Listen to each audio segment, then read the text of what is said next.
Hey Waffle Gang, I do hope you are well. My name is Mark and today we're checking out some more Reddit stories, and if you do love a Reddit story, why not consider hitting that like, subscribe, maybe that notification bell too, and let's crack on with today's first story.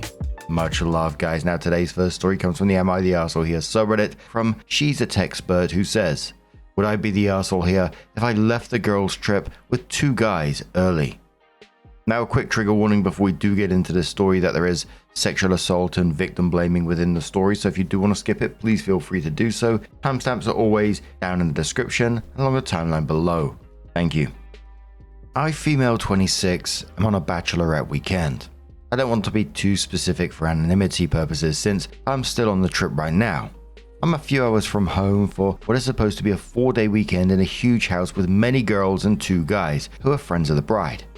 One of them I've never liked, and my partner and I were both not excited about him being there. He's never done anything specific in the past other than be a prick. I've met him several times, and each time with my partner, and each time I see him fade to blackout from drinking and do things like stare at our friend's ass and hug her too long. Cut to this weekend. I decided to be cordial with him for my friend's sake, but I haven't spoken to him at all.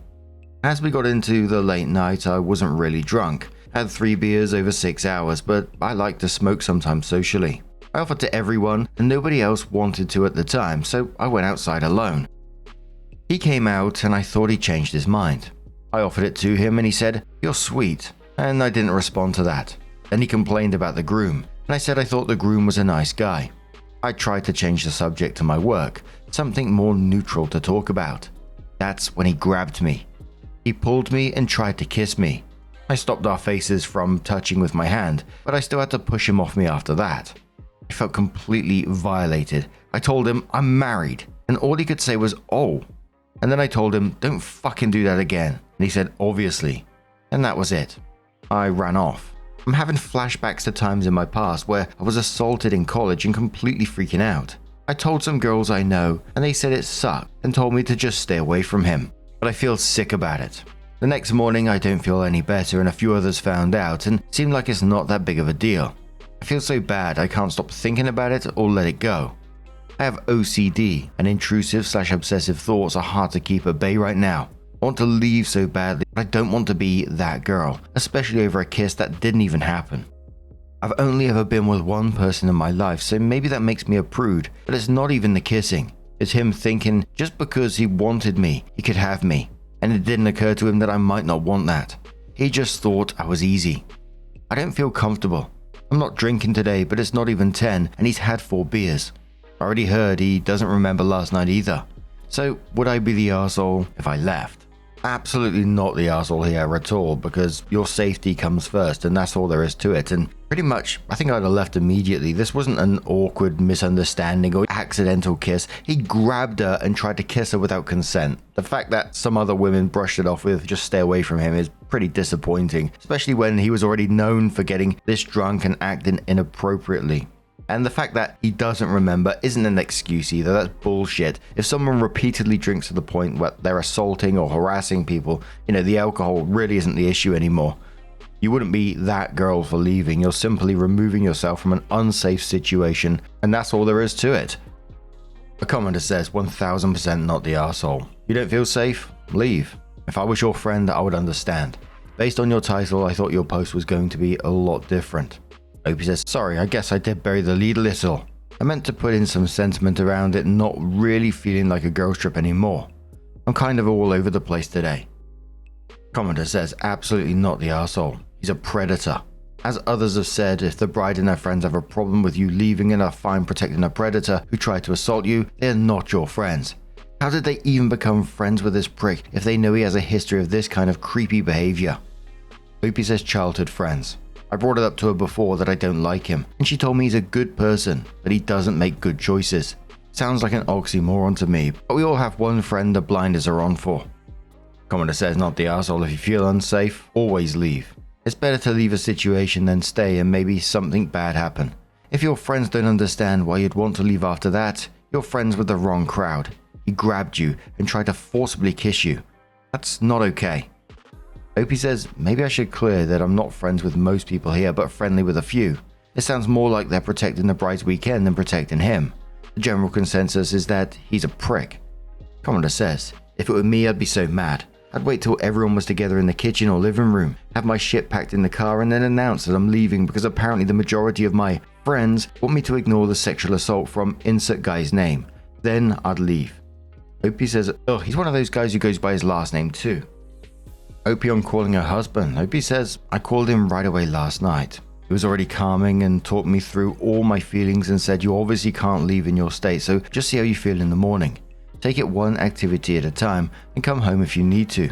He said it should be the guy who goes home and agreed all of our suspicions of him were true. He understood that I don't want to blow things up for my friend and give it a try, so that's what I'm doing. It's not going well. I suspect I will go soon. Opie has one more comment on that post and says, hi everyone.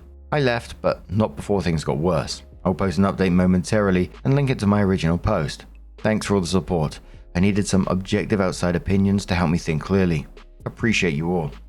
So Opie does come back with an update and says, I'll break this up into 2 parts so you can read the bits you're interested in. Speaking anonymously to objective outside parties has been very helpful in checking my reality, so thank you all for your support. What happened since my post? I couldn't be normal as much as I really wanted to. I went along and spoke to the 2 people I know when we're in private about my feelings, but couldn't stop my anxiety from spiking throughout the day. I managed to stay away from him for a while, but it was hard to watch him enjoy himself so much and have the great weekend I was looking forward to. A separate B plot here, you can skip this, it's just context, is that the bride's hometown friends were the larger half of the group and acted very flippantly and selfishly while me and her other friends from where she moved to after high school and college were left to care of them. The maid of honor is her sister, who didn't put in a lot of effort into coordinating and is a big mean girl. She was momentarily fired for this behavior by the bride, but they made up. At one point, we went to the beach, and they had the 3 of us bring 10 chairs, 2 coolers, and an umbrella to the beach by ourselves while they all enjoyed the water. By the time we set it all up, they were bored and left us for a nearby beer garden, so we cleaned up their things for them so we could go to the restaurant too. They decided they were done by the time we got to the beer garden and said we shouldn't even bother coming inside. The maid of honor told us that actually we needed to have fewer cars at the rental house, so we had to go move them to a remote lot 20 minutes away while they had the one more round. So like I said, this guy has his friends from our hometown, had the great weekend I was looking forward to, and it was hard to be a part of that. Unknowingly to me, someone had told someone, and while they were at the bar, everyone spoke about what happened to me. The bride was really sorry it happened, but I don't know if she really gets it. She pulled me aside and asked me what I needed, so I said he needed to leave. She wouldn't ask him to leave but said she will correct him. I don't think she can correct this. I told her very clearly he was a dangerous person. She told me he was a good person, but just doesn't act like a human. What? What? Bloody hell. Opie continues, that's quite the oxymoron to me, but fine. She spoke to him about it and told me he was sorry, and he cried and walked away to think things over. She said he was told to not be alone with me again. We had an expensive dinner I prepaid for that night, so with him gone for the evening, contemplating, I will attend that, then go home in the morning since he wasn't leaving the trip. I felt lighter after that and had a really great few hours getting ready with the girls, singing throwbacks, and we all left before he could come back, so I was so happy. But 30 minutes into us being there, he showed back up without a word to me and started pounding drinks. By the time he had 7, we were less than an hour into his arrival and had to step away. My friend called to check in, and as I was on the phone with her, I took it in the parking lot sitting on a step. I felt a hand on my back, and it was him, standing over me asking me to talk. As I backed away from him, he kinda held his hand out to grab me again, but I knew better this time to put a lot of distance between us. I told him I don't want to talk to him. He confirmed he knew I didn't want to be alone with him, but said he thought we should talk anyway. I asked if he was drunk, and he tried not to answer, so I asked again, and he said yes. I told him then it's not appropriate and go away. He didn't, so I actually said the words, "Shame on you," out loud and ran away to vomit in a bush from the adrenaline. I really wanted to slap him, but I didn't want him to think that would make us even if I did. The rest of the dinner, I cried at the end of the table waiting to leave, while he moped one seat over and crushed so many drinks. He decided to refuse to eat from being so upset about me yelling at him in the parking lot. All hometown girls kept telling him to smile, it's okay, enjoy yourself, we love you, don't let one thing ruin a good time, etc. None of those girls checked on me at any point. said sorry that happened. From what I heard after, they seemed to think I was making a big deal over nothing and being very sensitive. It was crushing to watch them go so out of their way to cheer him up, but not offer me any simple kindnesses. For me, that's the opposite of the girlhood I love so much and have with my own friends. If this happened to one of them, I know that's not how I'd be acting. I knew sitting there I had to leave. I didn't feel safe or protected. I went back to the rental, locked my door, and left first thing in the morning along with my other two friends. Everyone else seemed to be relieved we were going. That same night, my husband met up with a groom and the husband of a woman on the trip with me. The groom didn't want to hear anything negative about the weekend, but my husband told him that it was a serious matter they could not brush under the rug and they need to handle the situation now. The groom only slightly listened and said he was drunk, didn't mean it, but it was still wrong and it sucked. My friend's husband couldn't believe how calm anyone was being and said they should drive down right away. I don't think that would have fixed anything, but it makes me like him so much more than I already did. So for now, I don't have any resolution. I felt instantly improved getting home yesterday. My husband and I ate Chinese food and saw The Odyssey. 10 out of 10 movie, and I'm a big fan of the epic. Yes, so that is high praise. I don't feel great about everything else, even my own actions. I felt like I brought everyone down and should have recognized that I needed to leave sooner. I don't think there will be any more updates on what happens with my friends either. This was for me to sort through my own stuff, not theirs. FHQ and clarifications. The title. Sorry, that was definitely confusing looking back. I wanted to leave the girls' trip that also had 2 men there early, not leave it for 2 guys. Why not leave? My judgment and instinct to protect myself was clouded by my want and social obligation to protect my friend's special moment. I also paid close to $1,000 to be there, used PTO, brought handmade personalized gifts for everyone, and have been very excited to be there to celebrate my friend. I was hoping to salvage some of that. My husband. I did call him that night and he was really supportive. He talked me through my feelings, helped me calm down, told me that the guy should get kicked out and we were right about him, and understood I wanted to try to keep things normal for the bride. It actually never occurred to me that someone might say I wanted it or tell him I willingly kissed anyone, let alone this creep. If they did, he wouldn't have believed them. My friends. I was only close friends with the bride and one other person on the trip, and had 2 friends I wasn't close with yet on the trip. We are all close now though. As for their reactions, I think everyone wanted to protect the bride's weekend, including myself. She only gets 1 bachelorette, and it really sucks to have something so unfortunate happen on it. I certainly did not know how to handle it all, so it wouldn't be fair on me to expect them to know or act perfectly either. Comments about the kiss. I'm starting to think I shouldn't even phrase it that way. The problem is not that he wanted to kiss me. If he had said, "You're really beautiful, can I kiss you?" I would have laughed and said, "How drunk are you? Did you forget I'm married?" And that would have been the end. We weren't even making eye contact when he grabbed me. I was just trying to say something about a covariance model I was working on when I felt his hand on my face and on my leg pulling me to him. I don't even know when he stood up to be over me, and only having enough time to put my hand over his mouth and then still pushing him up and off me. That's a big deal to me. Even if I was single, that wouldn't have been okay in my opinion. Special shout out to the message I was sent stating, "You're the arsehole, just kiss him back already," or more. What your partner doesn't know won't hurt him. Gross. There's some weird ass people out there who post that sort of stuff, right? Hope he continues. Thanks again for your support. Thought you would all want to know I'm home safe and recovering. I can't eat when I'm really stressed and lost a bit of weight in the 2.5 days I was gone. I was able to eat 1 full meal after getting back, and I hope I'll feel normal again soon. A commenter said to OP, "Jesus, these people suck. Why bother associating with this group of scumbags who think DA is cool and telling the creepy loser to smile and it's not a big deal, and the groom sounds like a fucking loser. It's time to dump them, and should have refused to move your car. The bride needs new friends." OP says we wanted to, but they had moved the cars after we left earlier in a way that made it impossible for us to park if we wanted to. These people are the worst. I don't get why she keeps such bad company. The bride is very kind, generous, and fun to be around. She's also loyal to a fault sometimes.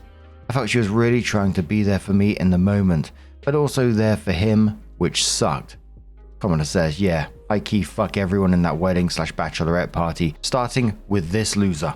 And all the people enabling it, and every other stupid motherfucker who wanted to brush it under the rug. I seriously hope this helps you to reevaluate these friends and whether they're worth maintaining. because this alone would be enough for me to cut ties with every single fucking one, including the bride and her stupid ass oxymoron explanation for his behavior. Opie says I need to talk with her again to know for certain where we are at. Like I said, this was a very difficult situation for everyone, and I can't expect them to know the exact right thing to do in that moment. She also was on a Bachelorette, so she was never 100% sober this whole time. I have some grace for her, but I do think she needs to drop this guy from her life. Commenter says this situation and response is how broken stairs get created. Shake my head. I get that it was a super special once in a lifetime weekend, but that dude is a problem. Opie says I just learned about this metaphor through this situation and it's so spot on. I know I already made enough allowances on this trip and it's time to make stronger boundaries. In reality, it's not easy to throw away a decades-long friendship with a couple we've been very close with.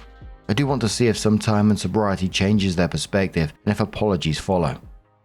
Commenter says, you may owe it to yourself to have a conversation with her for peace of mind, to know you did everything you could. I'm like that. If there is any doubt in whose side she's on afterwards, then that is not your friend. That is someone enabling a predator, and you know you cannot trust them to do what is right. Take care of yourself. And the guy is lucky your husband hasn't taken action. I'll leave it at that since I'll get mod banned otherwise. It would have taken hell or high water to keep me from showing up and offering to take you home that night. Your safety over bride's bachelorette. OP responded saying, this is the best way you could put it, thank you. The first time I was assaulted in college, my husband actually stood up to go see the guy. If you know, you know. We spoke about it later, how that wasn't helpful to me because it made it about the perpetrator and the anger towards him, and not about me and the pain I had. I think he wanted to make sure he focused on me in that moment, or he would have hung up and drove to get me if we hadn't had that experience before. He told me later once I was home safe, he in fact would like the chance to take care of him. But again, I think that would genuinely minimize it, and the creep would think we're even now, and that the disrespect was to my husband for overstepping our marriage, and not to me for forcing himself on me. Opie mentions when they left the Bachelorette weekend and said, I left 2 days early. I just heard that they all got so drunk at lunch the day I left that someone threw up on the table and most of them couldn't make it to the remaining activities anyway. Sounds like I missed a great time. Commenter says, okay, there's being a victim and then there's being a volunteer. You've given her several one more chances, but now it's your turn to listen to what she is telling you. She doesn't care. Whatever you used to have isn't there anymore. Please let go and protect yourself. She won't do it. Opie says you make a very good point, I admit. This is definitely not how I'd have acted in this situation if I were her. Commenter says, it is not easy to buck the norms of a group and point out a problematic person, situation, etc. It sounds like you have a good base of real friends with a matching moral compass though, outside of the wedding group. Quality over quantity. I speak from experience. My core friend group don't overlap with these friends. They all hate this guy and are livid with the bride for not kicking him out and for having him there in the first place. One of them actually sent a guy friend to the restaurant because he happened to be in the same city as me and wanted to make sure I was safe. OP, if she plans to attend the wedding, if the guy who sexually assaulted her attends. OP says I don't think I will go to the wedding unless she cuts him out. I really don't know. There has been many things to process in the last few days and I need some time. OP on being a doormat. I don't think I'm a doormat. I think a lot has happened to me in a short period of time and I need some more time to process before I'm ready to let go of a very meaningful friendship. I care a lot about these people. Our families are friends, we travel together, they're who I call when I need a ride to the doctor. They dropped everything to be there for me when my mum died. I know on the internet this feels open and shut, but I have a true friendship at stake here and she really failed me in a huge moment and I still need more time to reconcile that both those things are true. One more commenter says to OP, does the bride live back in her hometown, around these people or in the new life? Because if this is the new life, things are about to get really awkward once she gets back to reality. I'm trying to see it through her lens, but just can't imagine not having the back of a sexually assaulted friend, no matter the scene. OP says, yeah, she lives where we do. Her husband is from where we are too. I don't even think she thinks that was assault. I think she believed that my past experiences were causing my reaction to the situation. Where I'm from, people are more progressive socially, central politically but still left-leaning. Where she is from, they are very conservative socially and have a dangerous party culture. The maid of honor / sister of the bride had the same creep hanging all over her for half hour, touching her hips and leg and side, and she didn't mind. She's engaged as well. He also smacked the bride on the butt and she thought it was funny. When we have small parties at home, we're all 100% huggers, but that's it. None of this is considered normal at parties at the bride's house with people from my home. I couldn't believe he actually approached her again. Well, I shouldn't be shocked actually. I'm not too shocked, but it was just like, oh, you absolute scumbag. The attempted kiss was bad enough, but after being explicitly told to stay away from her, he still sought her out while drunk, cornered her again, and admitted he knew she didn't want to be alone with him and tried to force a conversation anyway. Again, that's not a misunderstanding. It was just a pattern of ignoring her boundaries, of saying, yeah, I know what you want, but I'm going to ignore that because I need to have a conversation with you. It was about what he wanted. What was with the bride saying he's a good person, he just doesn't act like a human? What the fuck? And then I was just picturing that scene where they're all at the table eating together or whatever they was doing. OP sat there in tears. Couple of seats down, he's there moping away and everyone's comforting him, while OP is sat there crying. It just says a lot about that friend group. People telling him to smile, enjoy himself and not let one thing ruin his night, while nobody checked on the person he assaulted.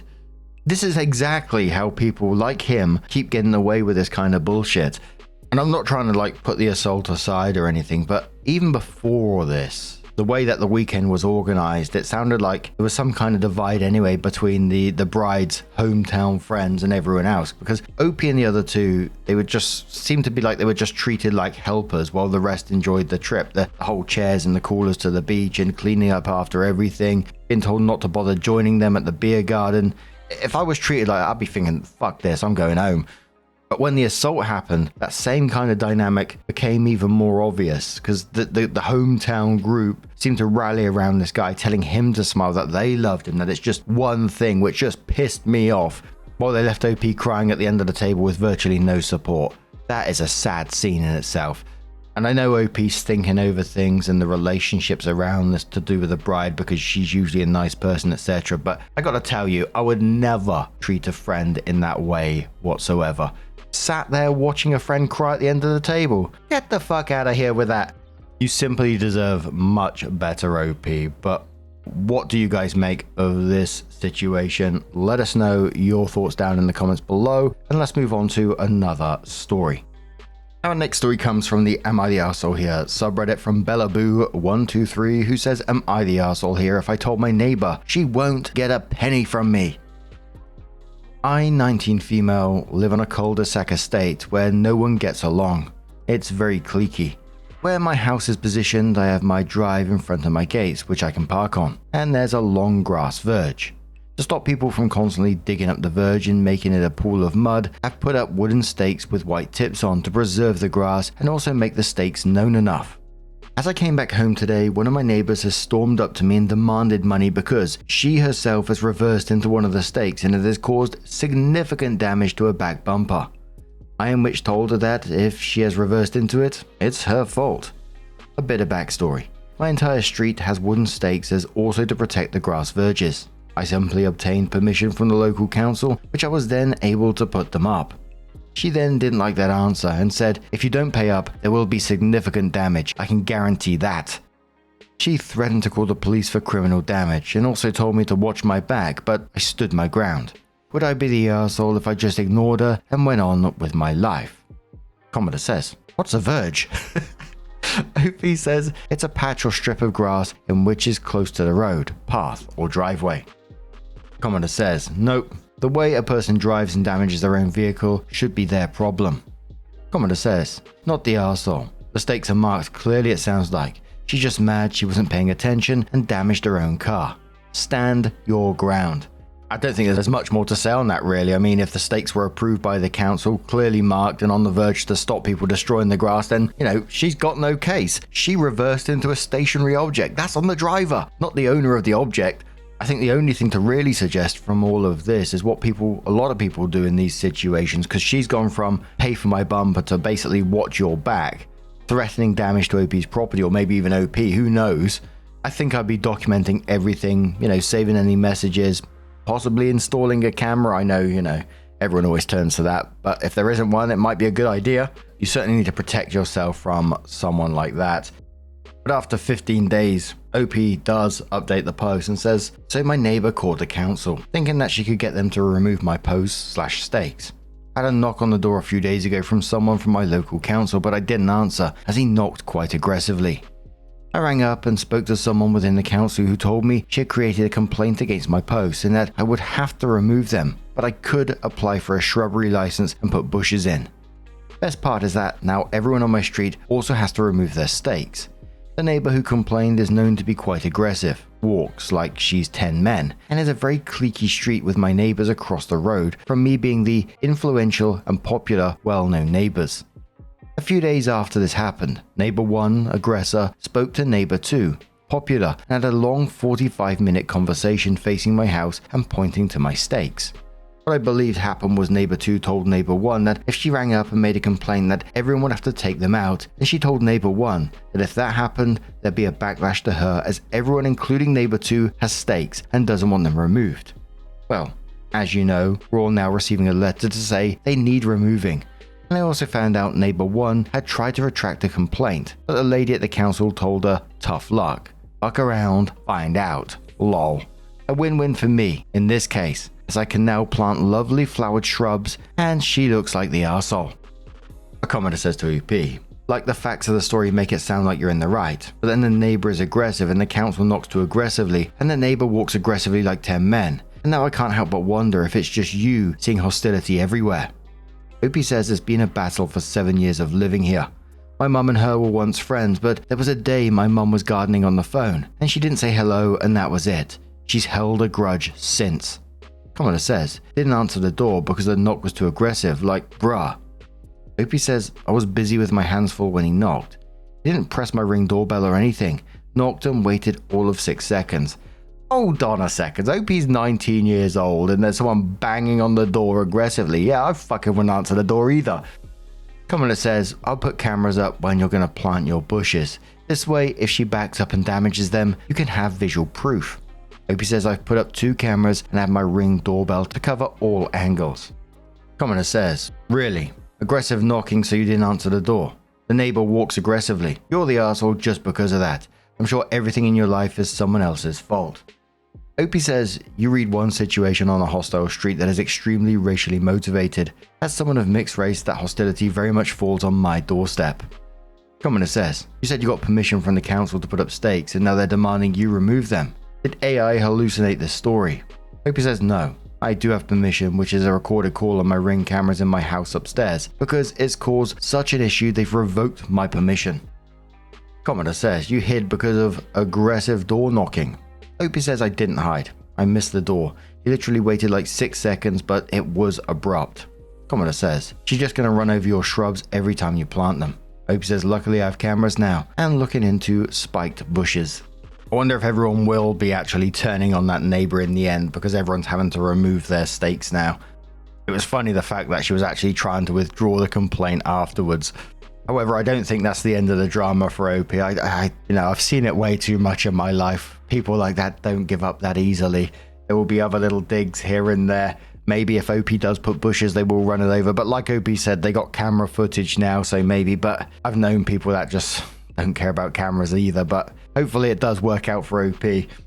I was kind of blindsided about the amount of comments talking about the aggressive knocking though. I was kind of like, Opie's 19 years old, and if someone's aggressively knocking on the door, I don't blame her for not answering it. I mean, she said she just missed the door, but if someone knocked on my door and they were aggressively knocking on the door, I wouldn't be answering it either.